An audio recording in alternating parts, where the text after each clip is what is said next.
Francis, the fiddle leaf fig. He's getting huge. I can't believe you named it Francis still. Every time Austin says that, it makes me laugh. We just we call him Francis just as if he's one of the family. Do all the plants have names? I wouldn't say all the plants have names. Francis the fiddle, he's Francis, and then Princeton is the money tree. Oh, I knew Princeton. Okay.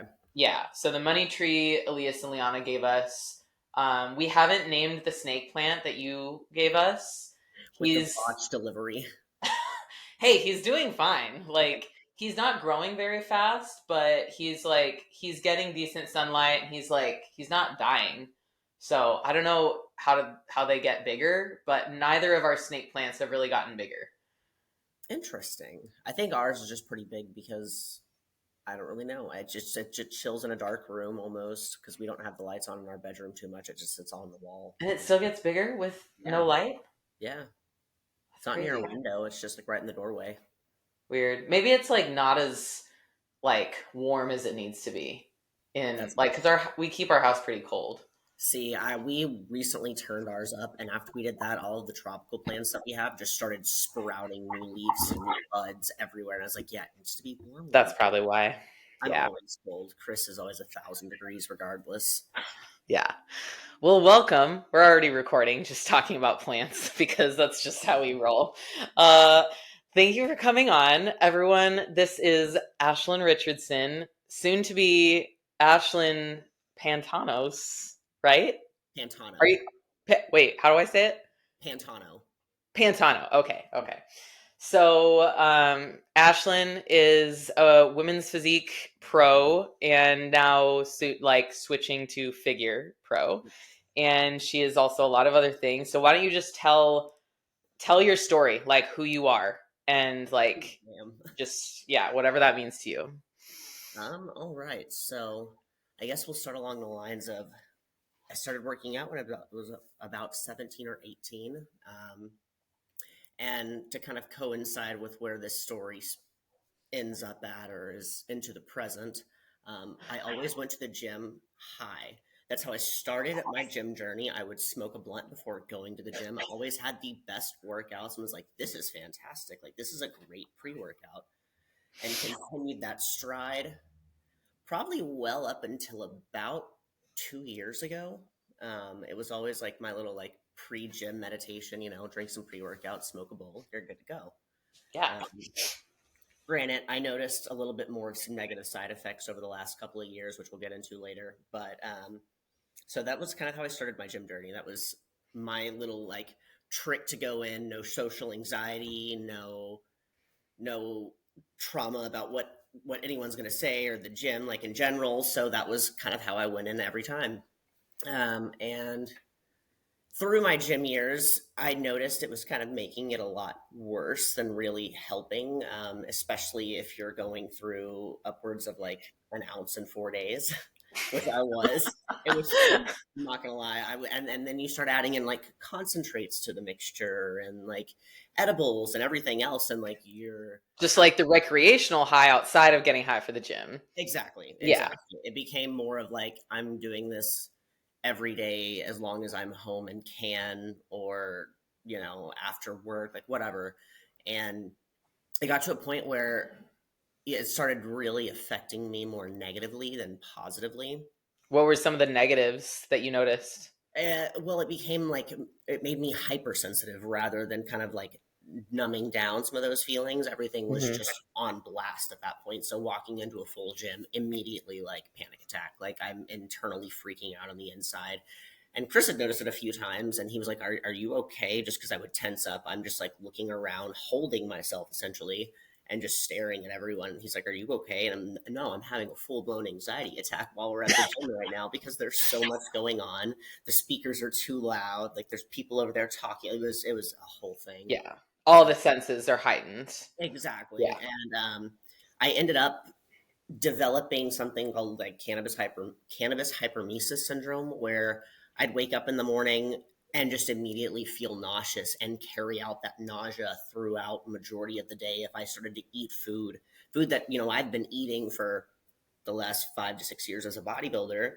I would just get immediately nauseous, start like dry heaving sometimes in the morning. If I wasn't eating like, I guess you could call them safe foods, like a banana or like something carb dense, like a bagel or an English Yeah, muffin, I was basic stuff. nauseous and like sometimes borderline throwing up. And the only way you could really like null that down was to like get in the shower and kind of just like sit it out with hot steam for a little bit. And I had like super saturated basically my endocannabinoid system with the amount of frequency that I was intaking all of the cannabis. And it negatively was affecting my gym workouts. It was negatively affecting my sleep. It was negatively affecting how much I could eat and in turn how much I was growing. So, Because during this time too, kind of going back to like you as an athlete, what are you doing during this time? Because you went pro the in last 5 years, 2018.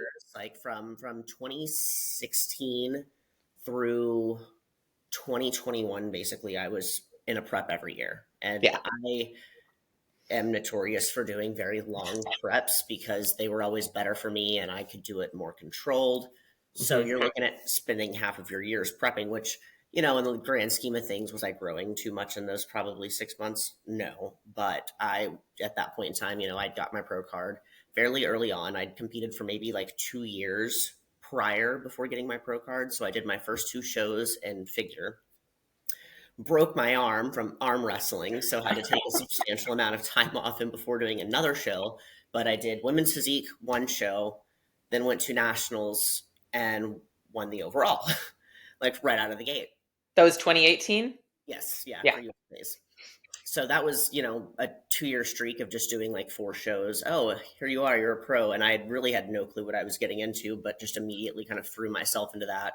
Extended Yeah. my prep again, like right after winning my pro card, and did it was the Legion. It was the first year they did the Legion after they switched from Lou Ferrigno. And it was a massive show. It was a lot of fun. It was in Long Beach, but that was my first pro show. And I remember going on stage with like Michaela Aycock when she was still women's physique. And Yeah. it was an insane show. It was a lot of fun. Definitely a big learning experience and kind of took me in the direction where I took a good amount of time off at that point, but still doing show after show regardless and trying to like cope with the social anxiety of going out. So I was smoking a lot of weed. Plus, you know, now I'm trying to eat more food to grow and I can't because I'm getting sick all the time. So it just, you know, it was kind of not necessarily a downward spiral, but it was definitely like the point where it was like a reality check where it's like, you know, I need to stop. I need to figure out what's going on. And What was the moment that made you really decide, like, I need to figure out what's going on? So it was actually the year that we came down in 2022 for the shows. And, you know, at that point, Chris and I had been traveling for 2 weeks straight. We both did the Tampa Pro Am show. And then the very next weekend was the Texas Pro. So we did both of those shows back to back, traveling obviously from state to state, especially in a state like Texas where it's not necessarily legal.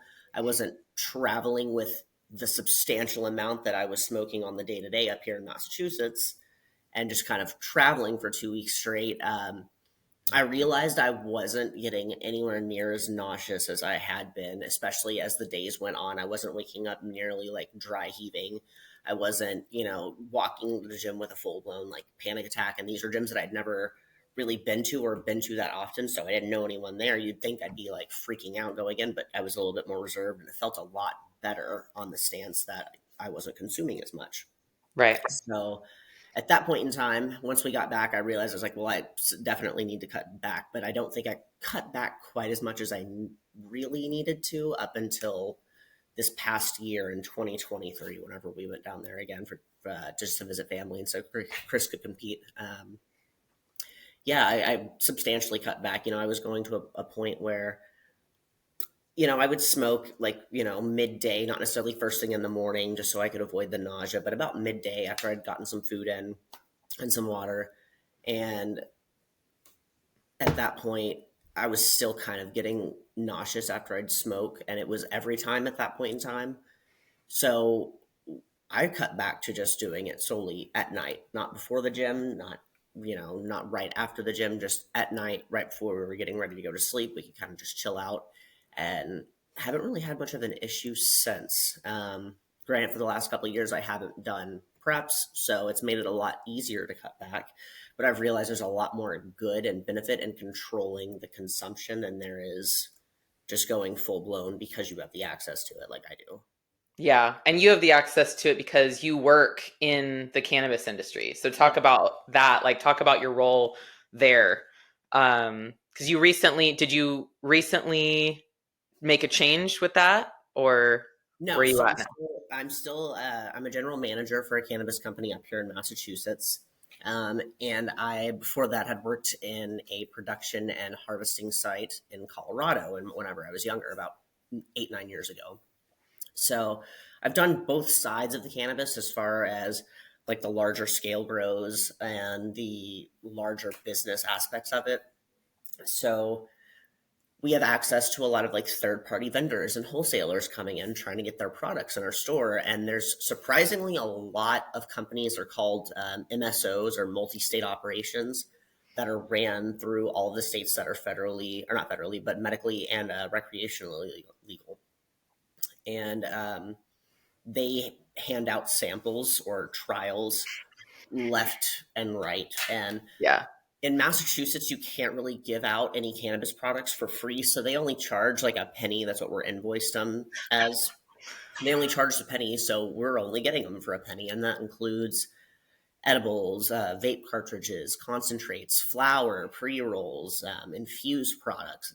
So there's a lot that I still come home with, but it sits in a drawer and I'll just periodically take them, but usually at night. And I don't quite go as crazy as I do used to. But for a while, like I could get all of these products and still end up having to buy like extra weed or extra concentrates because I was going through that much, especially when you think, if you're going through an ounce in 4 days, that means you're going through about 7 grams, so roughly a quarter every day you're smoking, which is insanity yeah, now about it because it's a there's no lot. way with that much. There's absolutely no way. So what was the thing that helped you really realize what like how to structure your day differently and how that also like reflects on your goals as an athlete? Because I know that you've kind of like made this shift into wanting to compete again in figure, but like do go the long game, like you're taking all of this year off. So like what's your focus right now and how did you get there? So with the aspect, as far as pulling back on that, there you get the concept, the lazy stoner, which goes around quite often, and for good reason, because there are people that can handle it well, but you don't realize how much it's actually impacting your day until you go from consuming that much to consuming a seventh or an eighth of that much on a daily basis. And there's a lot of things that you're kind of missing out on, and it's because you're just not really that aware of your surroundings. A lot of it is to numb out what's going on around you. So if you're doing that, you're missing opportunities to go out with your friends. You're missing opportunities where you could be doing something productive around the house or productive for yourself in the long game. Or you're And with people or out, but you're just not present too. exactly, Yeah. exactly. You're kind of pushing everything off to the side. You're not really focused on what they're saying. You're kind of like tuning in on the small Disassociating. things. Yeah, Yeah. exactly. And the dissociation on it is really a very real thing. I that's what I was initially using it for early on, because I don't seem like the socially awkward type, but once you're around me and you're like, yeah, she's awkward. And I'm awkward in public. And so that's what I was using to kind of blunt that, because at that point, you're high, who cares? But Did you now feel like it made you less awkward or like you just didn't care about how awkward you were? I just didn't care. I knew I Yeah. was still going to be awkward regardless, but it just made me not care. And then once it got to the point of overconsumption, I was like just overly aware of myself. And I guess that kind of just happens as you get older too. You become more self-aware of Yeah. every little thing you do. And I was realizing it was almost making it worse too, because I get to the point where I would dissociate so much and someone could be trying to talk to me or trying to perceive something that I was viewing as more negatively. And it was kind of a little spiral from there. So we just, after coming off that and then realizing that I still, had the energy to go to the gym and wanted to do so more productively, and I could focus in on better with my workouts without having to worry about the surrounding settings. Um, Competing still is always going to be ringing in my ear regardless. but to an aspect where now I want to do it on more of the healthier side of things, if you will. I know with my build, figure is one of those that I would have no problem jumping into and doing more naturally, and doing more so to not stress my body, rather accentuate what I've built. So that's kind of Yeah. where we got to that term. I'll always love women's physique for women's physique, but it just doesn't align with the end goals of how I want to look and how I want to carry myself, especially as an How athlete. did you come to that like decision? Was that like difficult to figure out that like you're leaving behind women's physique, Oh this thing yeah, that you loved at one yeah, point, and now shifting gears? yeah. It's definitely hard to let go of. I am one that always loved the aspect of posing routines. I was excellent at posing routines. I've won like best posing routine awards whenever I did Tampa in 2020. So there's not one. Whenever I said I did, let's backtrack that. Whenever I did, but I won the best posing award. There we Yeah. go.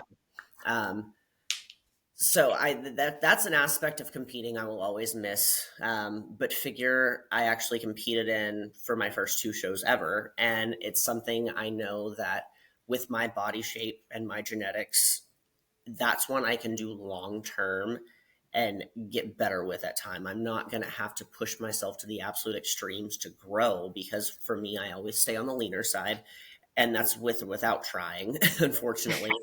Um, so and for women's physique, they have broader shoulders, they have thicker chests, thicker backs. There's things that I am quite literally missing physically that prevents me from growing my chest. So Yeah, because you're like missing a part of your pec, yeah, right? so it's called Poland syndrome.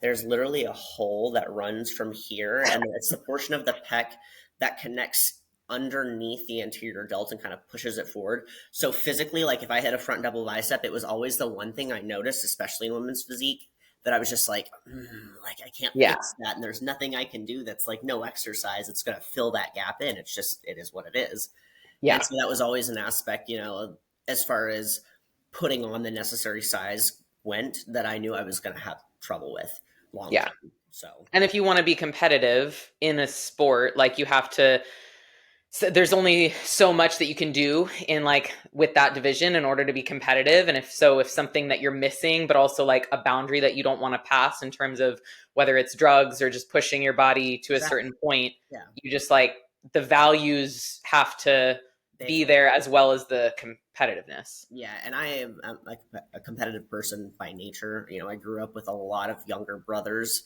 so it was do or die for me. Like you're competitive, or you're going to get like pummeled to the ground. Yeah. But I want to do something for my body that I know long term isn't going to cause me any more like physical issues or pain issues or um, health issues, for lack of better terms, just in general. So, I figure is one of those that I am very comfortable with. Am I comfortable with the heels? No. I will have to come back to that aspect definitely. We'll And get you there. me and heels is like, you'll see come December. We've got some work to do, but it's definitely one of those that I am capable of learning. It's one of those that I have the patience to learn. I know it's going to take time, which is why I'm not rushing back just to compete to get into another division. Especially at a pro level, you don't want to get to the stage and essentially embarrass yourself. But Nope. no, no, no, not at all. Been there. It's not fun. No, Trust it's me. not. And I definitely have too. So you don't ever want to feel like that again, and you don't ever want to go to getting dead last. So Yeah. came to the aspect that figure, I still have room to grow in figure too. And that's the crazy thing, is I'm coming down in size and muscular structure to one division, and I still have room to grow. So Yeah. So speaking of heels, you were briefly thinking about and like training towards wellness. So what made you decide to focus on that in the first place and work towards that? And what made you decide to ultimately like get out of that? Because I remember when you came down here and you were training, and I think it was around Texas Pro time, or maybe no, it was Nationals when nationals, you and Chris were here in November, December, and shit was just like not working no, well. Like you it were was not not. feeling yourself And Yeah, no. just, I feel So like it was shortly after that you decided to back off from that. back off. Yeah, actually, it was right after that because of that whole experience at the gym we had that day. It was just, I am one of those that whenever I first started training, loved the muscular women. Like I loved the look of that. Like I looked up to Danilyn Bailey, Danny Reardon. You know, they were all Yeah. favorites of mine, and they all have shoulders. They all have nice muscular backs. They were all very conditioned. So going from that aspect to a, in my eyes, not necessarily softer, but a softer look, especially whenever it came to the upper body. I wasn't allowed to do upper body days.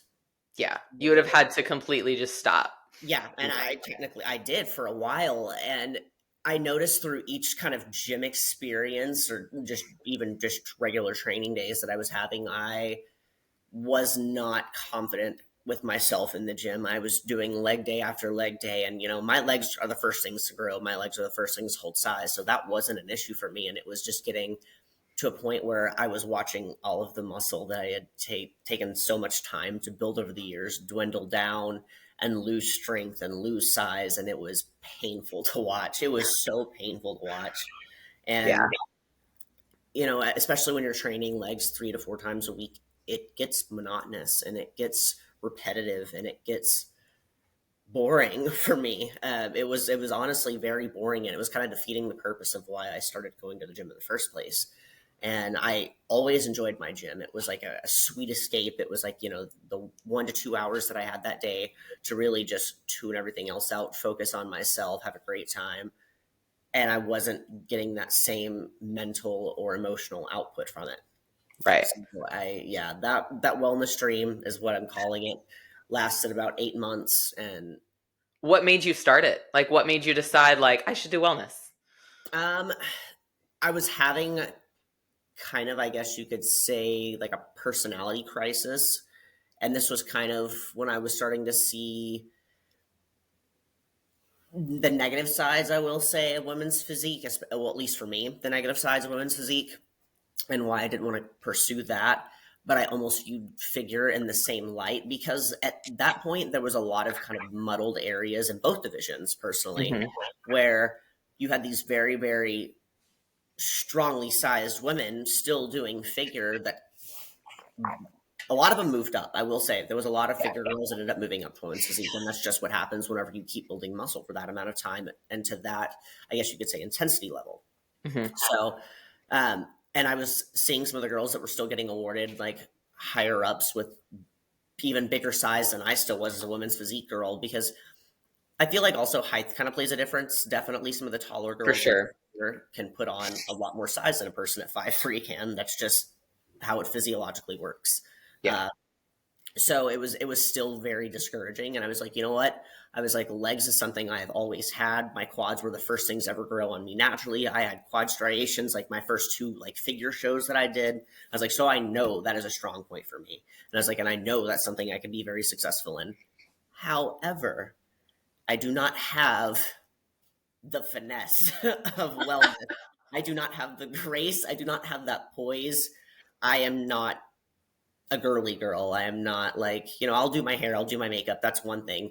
But the whole like flirtatious essence, I don't have the Yeah. flirtatious essence.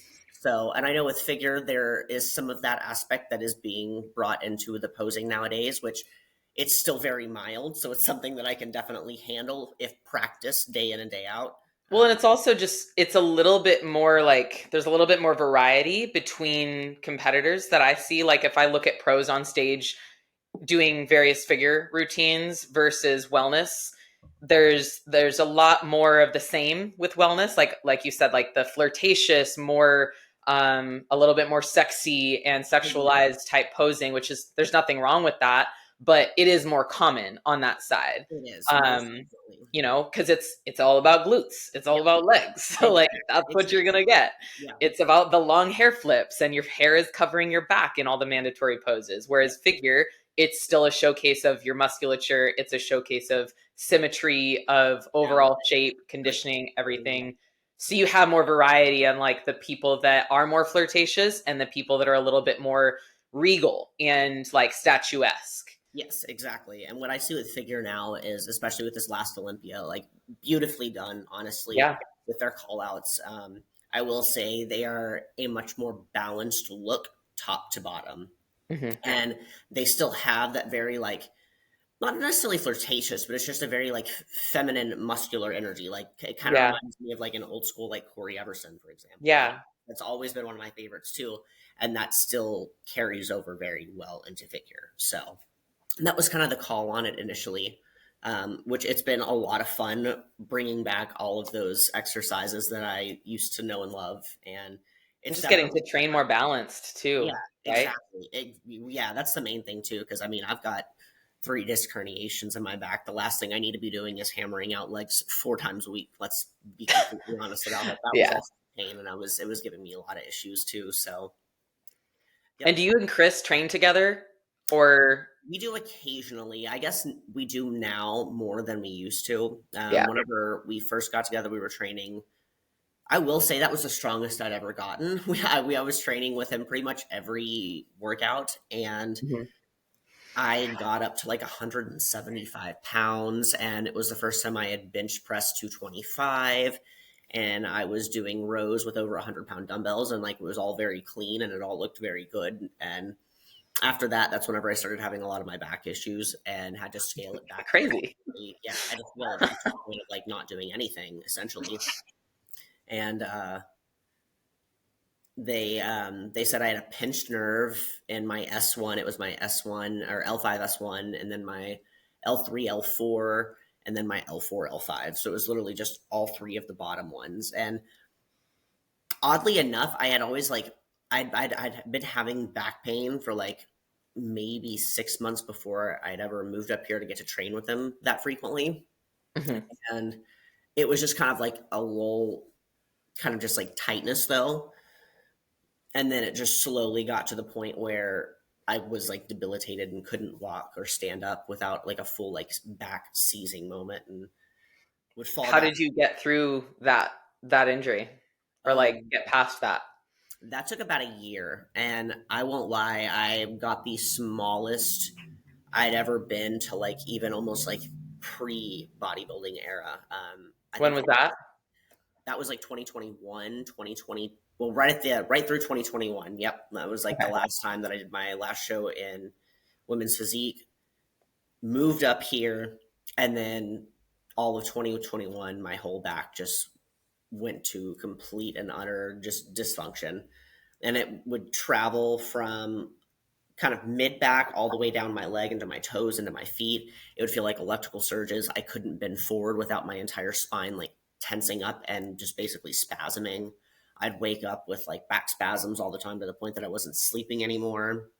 Um, and at first, because of how our lovely insurance companies work here, I had to go through 6 months of PT to basically prove that it wasn't working before they would even do any sort of spinal injection or even consider surgery, which they were actually considering a microdiscectomy at first, which is where they go in and remove the herniated material off of the compressed nerve essentially and just, get rid of it.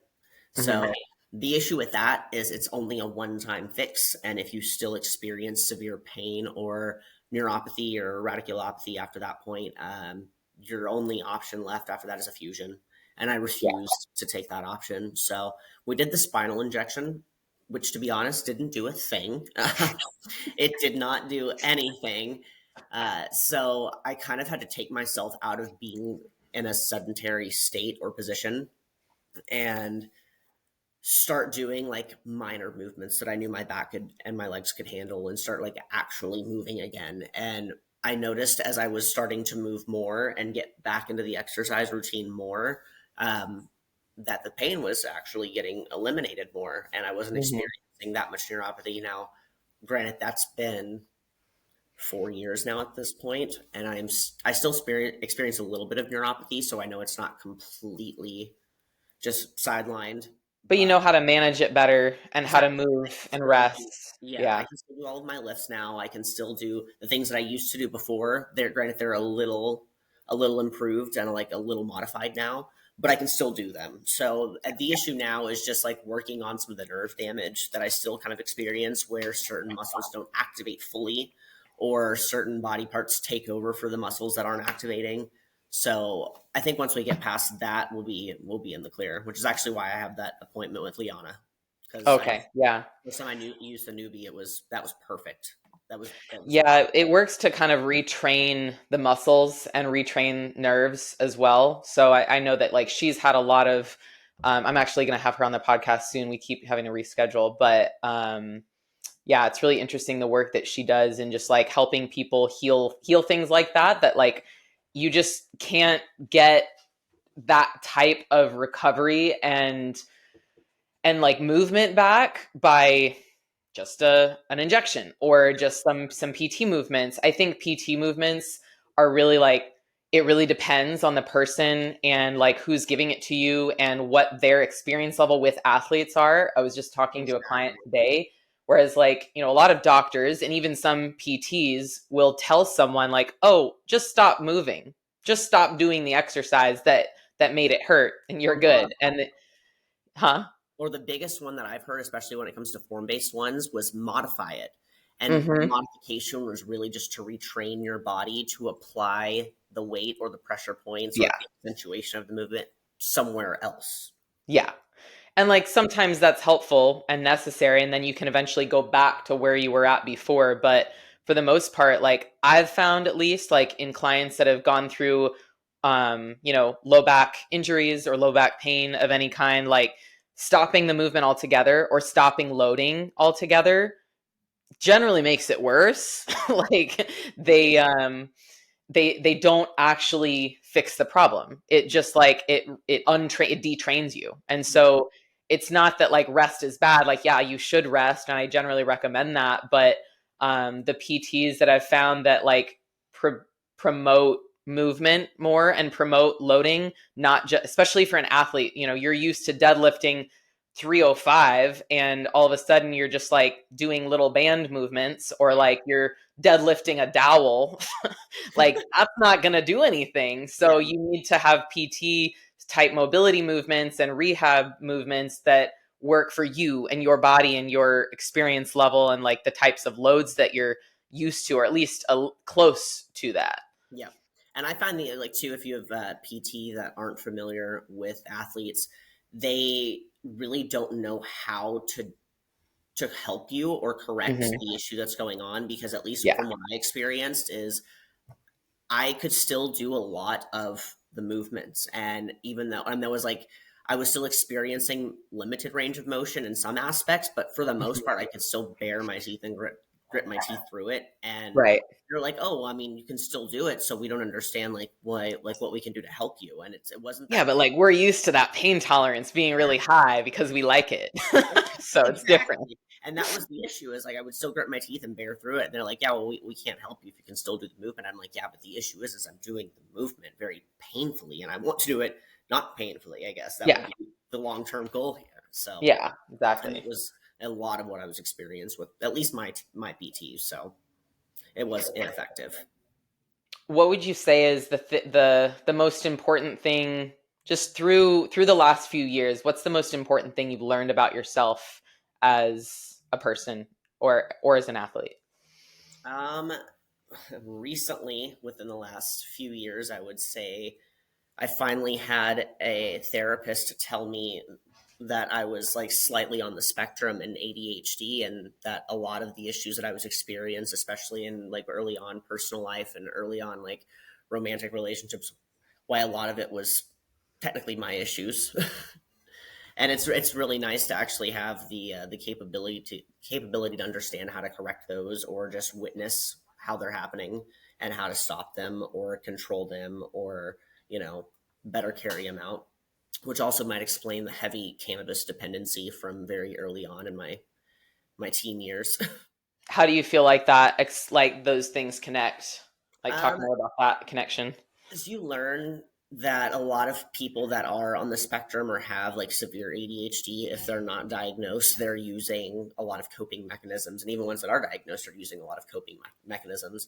And a lot of them tend to be drugs and alcohol. Hmm. or tobacco or nicotine.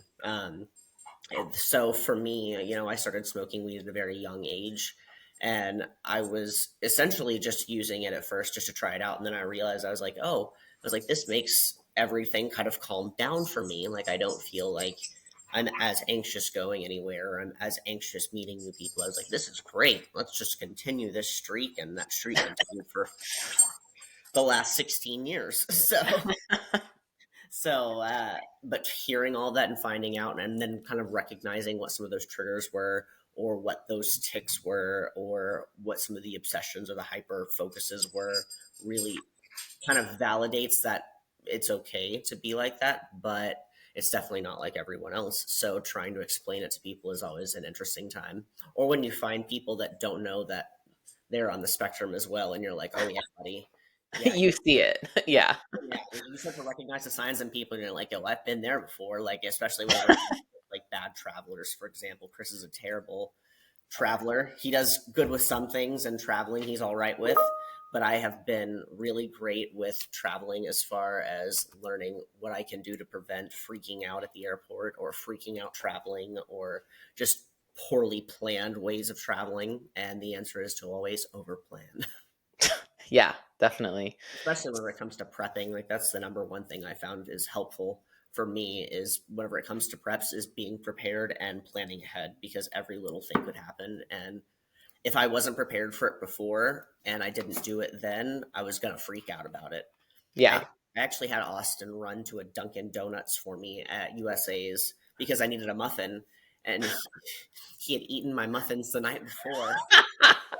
Of course he did. Down to Dunkin', and it was like 115 degrees, and I was like freaking out. Now I wouldn't be like that at all. I just wouldn't have meat the muffin in general, but Yeah, you would make sure those are my muffins, bro. don't touch them. Don't. No, he ate one. And I was like, yeah, sure, whatever. I don't think I'm going to need any more. Sure enough, the very next morning, I needed one.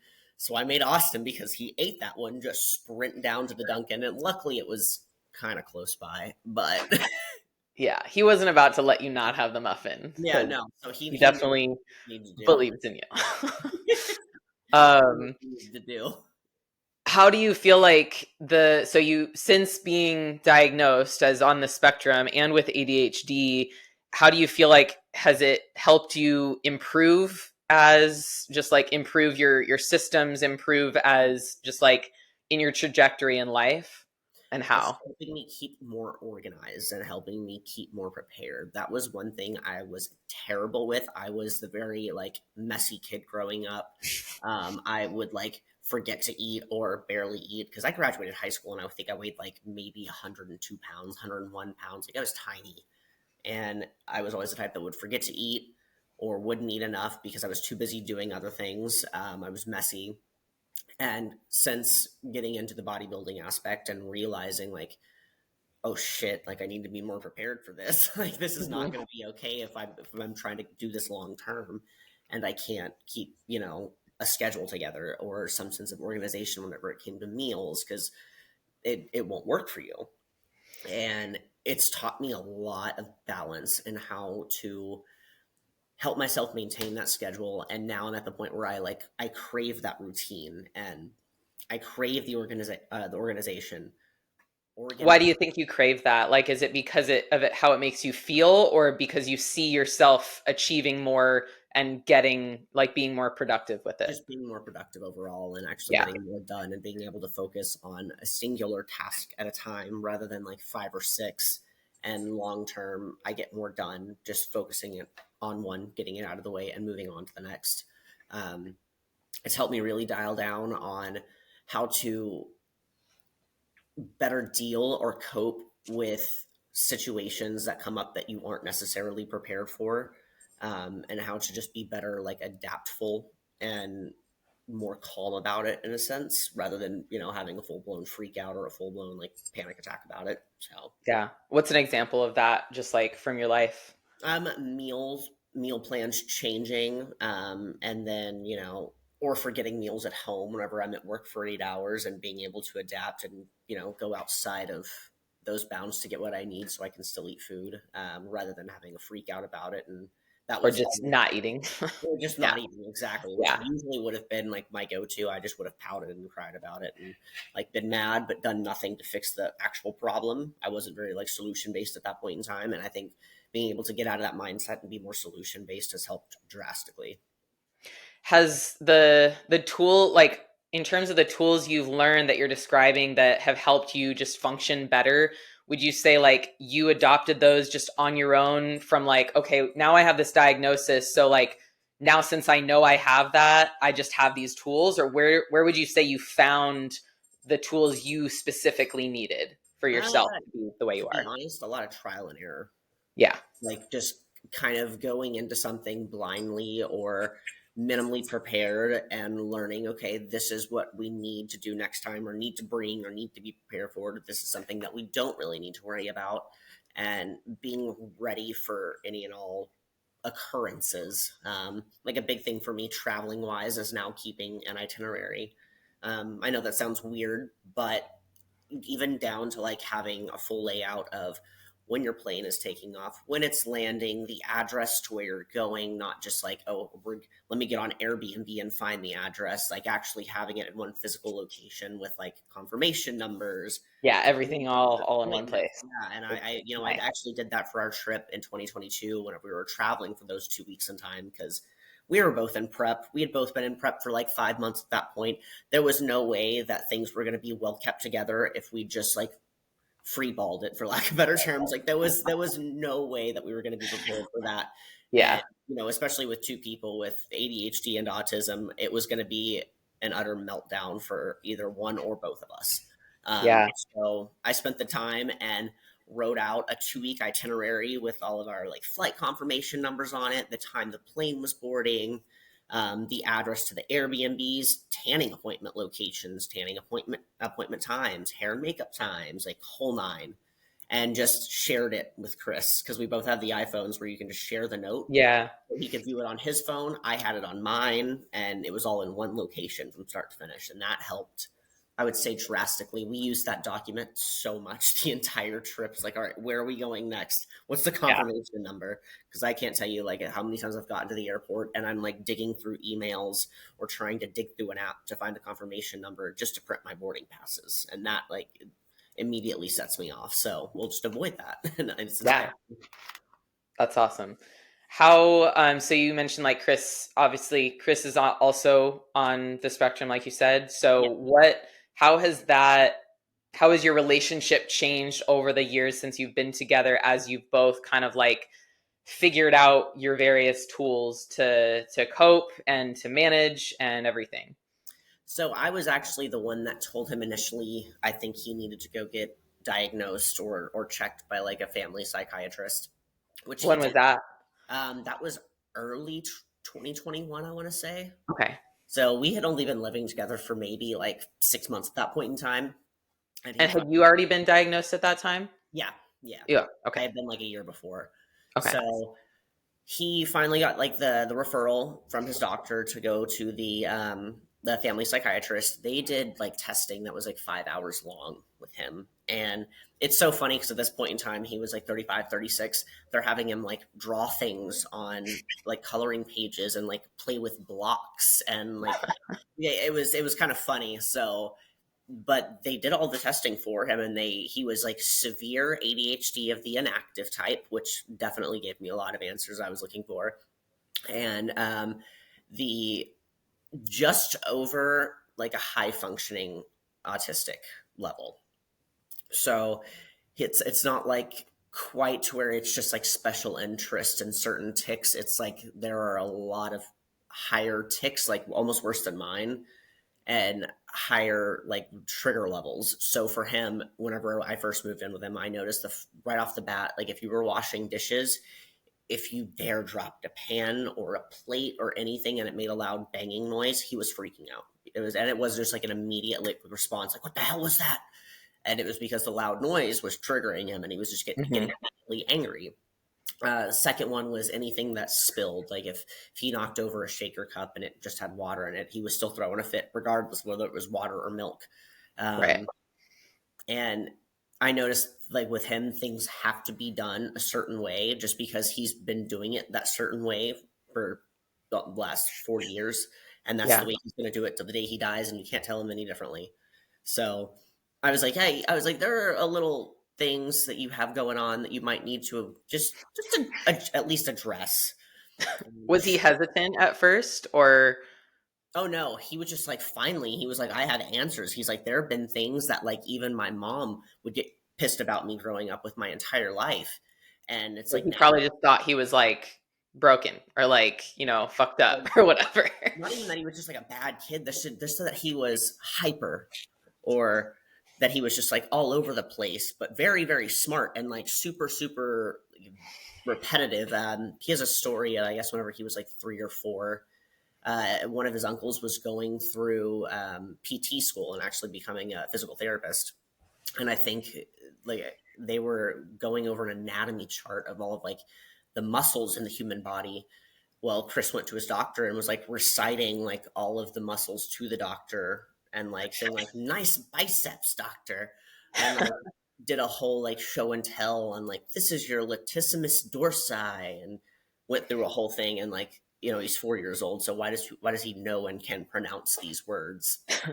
And then he became a bodybuilder. And then he became a bodybuilder. I mean, he actually, he has old magazines and pictures that I see in every picture of him as a kid. He's like throwing up a front double bicep. I was like, you were born for this. Yeah. You were clearly born for this.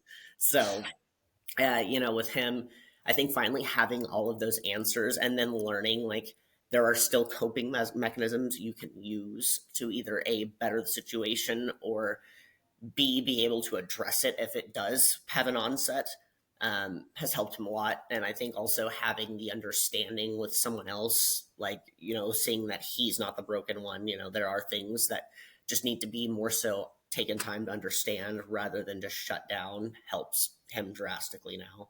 But That's having awesome. that diagnosis, though, from the start, I think was definitely key because it was more so of a communication barrier at that point almost. So, Yeah. And now, I mean, now you're engaged. yeah, You're now getting married next we're year. getting married in less than a year, so and things are great. He's about to do prep for nationals, and I think also, having someone that is willing to be understanding and especially on the aspect of autism and bodybuilding, because you have all of these variables you have to control, and you have to be very specific and intentional about them. It can definitely be stressful. So you definitely need the support system in the long run. Yeah. It helps so much. I think that's one of the things that I find stresses people out the most when they're new to bodybuilding is just like the amount of details there are and the amount of like things like boxes you have to check that you never really think about before you get into bodybuilding and start working with a coach. Like it's overwhelming. It's very. But would you say that like being on the spectrum actually like helps you Oh yeah. check those boxes and like and be more like just be better at that? Absolutely. You have the ones that where they say, autism comes with like the special interest, and you have like those certain like subjects that you know everything about and certain hobbies that absolutely every fact about or every application about. And for me, bodybuilding kind of gave me the focus into something. So I just applied like I hyper focused on it essentially. And that Yeah. made it very, very easy to be able to go, okay, here's my schedule for the day. I have to do this, this, and this in the AM, this, and this after cardio.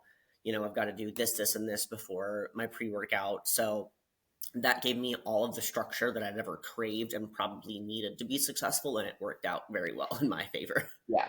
Well, you combine that with like you have pretty superior genetics for bodybuilding in terms of just like your shape and your structure and how lean you're able to get, like how active your metabolism is, like Yeah.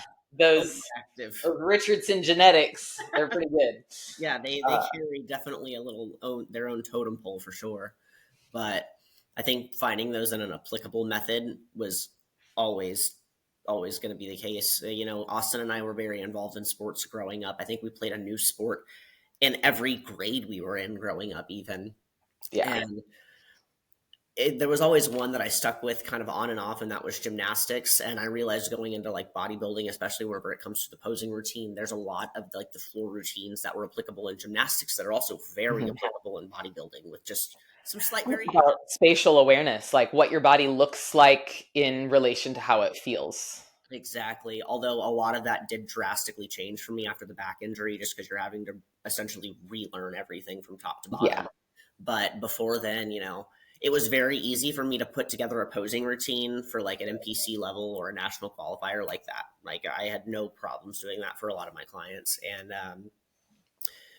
for me, it would also help just being able, or I guess having that competitive edge to want to do more with whatever I was putting myself into to get the outcome that I was desiring.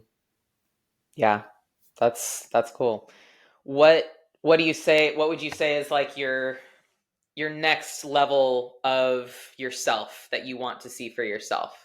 Definitely getting on a pro figure stage. That's going to be the goal for 2026. Obviously, I'm getting married next year, and I want to be able to enjoy that to the full spectrum of all of its planning needs and you know dietary necessities. So I think after that, once we come back from the honeymoon, I've already told Chris that I'm going to be going basically full pedal at that point with everything that I was before. So, Good. and I'm one of those that I put a date in my mind, and whenever it comes to executing that, once I have the date and I start, I keep going with that like a mindless routine. I can become very robotic in that routine. So, very Yeah. confident with that one. Yeah, and that's what Just you need in order to be there. What about in your career? Like how is going back to the cannabis conversation, like you've backed off a lot on your cannabis use personally. How has that changed anything about how you like view the cannabis industry and just the fact that you work in that? yes and no. In a sense that I kind of see past a lot of the customer base and what they're trying to promote because I've been around that aspect and it no longer appeases to me in that sense of just like a recreational use. Hmm. Um, but as far as like how my output at work has been or like how I carry myself through my day to day at my job, absolutely not. I still really enjoy like the people that I work with. I still really enjoy the aspect of what I'm doing for the company. And it still gives me a lot of room for opportunity, especially up here where I know majority of the states will be, if not federally or not federally, recreationally legal, medically legal Hmm. next few years. It's got a lot of expansion opportunity. So What do you see for like just more into that conversation? What do you see happening in the industry in terms of like the legality of it and like the use of it medically, recreationally? What do you see so for that? now that I have fully experienced the negative side of cannabis, I can definitely see why there are only some states that medically legalize it. And I think the medical uses of it are fantastic. I mean, now that I'm at a point where I can smoke a joint at night and still get that goofy, giggly high like I used to is fantastic. And I see it on more of an increase in my appetite again rather than a decrease. Hmm. It does have some definite medical application. And I think that people that don't want to take necessarily like pharma drugs should be able to have access to long term. However, do I think that people should be just smoking blunt after blunt, doing dab after dab, carrying around a weed pen, like eating edibles before they leave the house to go shopping? No. You kind of get to a point where some people can develop like severe mental health issues just by smoking too much weed, in all honesty. Yeah. And they've, now that they have been legal for a lot of the time now, or for at least I'd probably say 20 years in California, they have significant research that they are able to do long term on how it affects you. Hmm.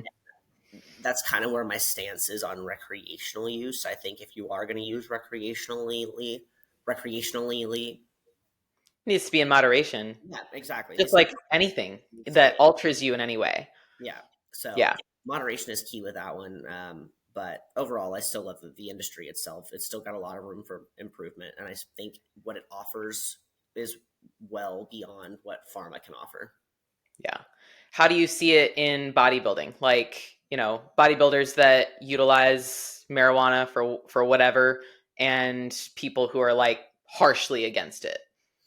Um, to be honest, in the sport of bodybuilding, I haven't met very many people that are adversely against it. In fact, majority of the bodybuilders that I have met, at least indulge it in some manner, whether that Yeah. be with like a nightly gummy or vape pens or raw flour, concentrates. I see it to all varying degrees. And a lot of them are using it for an appetite stimulant, or some are using it through PrEP as an appetite suppressant. I think the study behind the strain knowledge and the terpene knowledge definitely play hand in hand with how it affects you.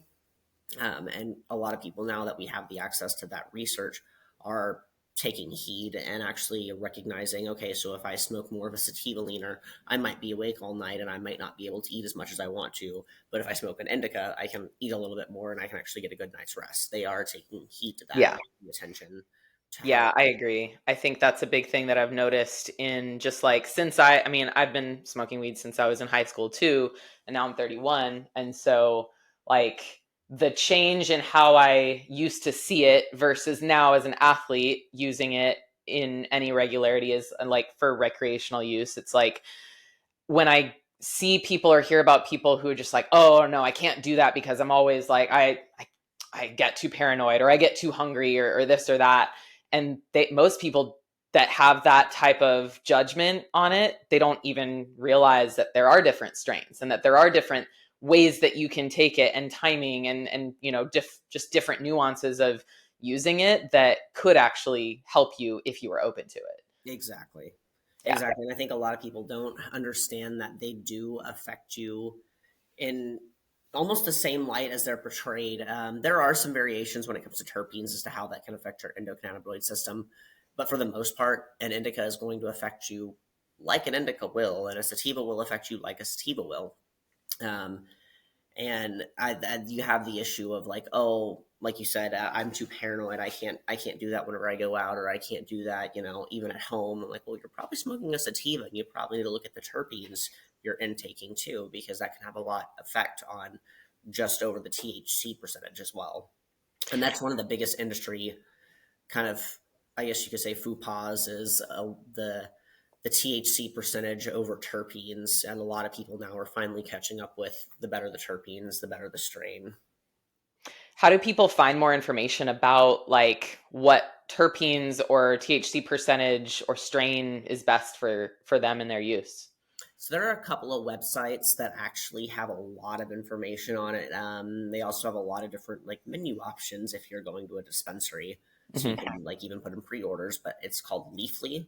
Um, Leafly. Okay. I'll put that in the show notes. yeah, Leafly has been around for at least the last 10 years. I went to a concert. It was like the first 420 rally in Denver, and that was in 2014. And It was like just starting to be legal, yeah, right? yeah, that Yeah. was the first like legalization for the Colorado year. And they were having like a huge, it was called the My 420 Wellness Retreat, and it was with Snoop Dogg and Wiz Khalifa. So they actually had Leafly back it, and they were handing out awesome shirts. I think I still have mine from that time frame, and it was a purple shirt that was for the indica. They had the orange shirts for the hybrids, and then green shirts for the sativas. And they had like a square image on it that looked like the outline of an elements map, and it had like, mine said Bubba Kush at the top with a little BK in the middle of the shirt, and then it gave like its atomic weight and like what its strain variation was, like all in the corner, like a little elements card. And they did that for various strains and all of the colors at that. And you can go into their website and search for different strain information, different terpene information.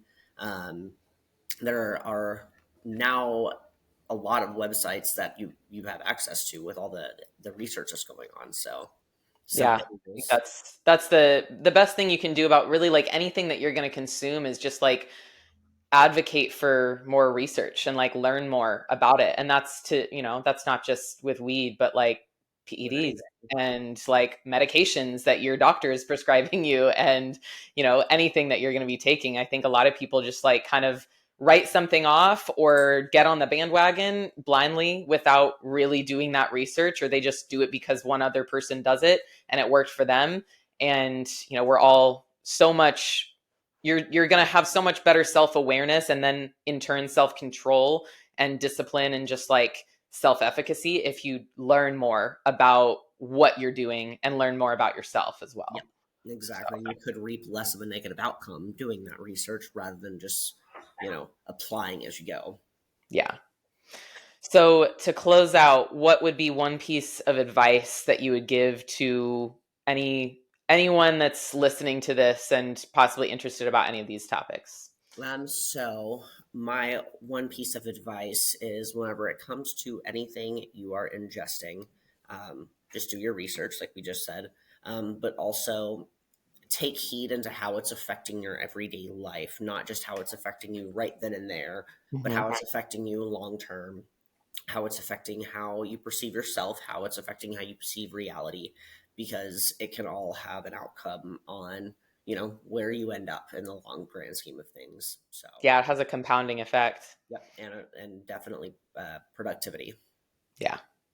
Cool. Well, thank you for being on the Refined Strength podcast. Yeah. This will launch in a couple weeks, I think. So everyone go follow Ashlynn and follow her journey to the Figure Pro stage in the next Yes. couple years. Oh, And Chris doing nationals this yeah. week, Chris this is doing nationals in a couple weeks. So, December. So, yeah, all right. We'll see you there. we'll see you then. Bye. Bye.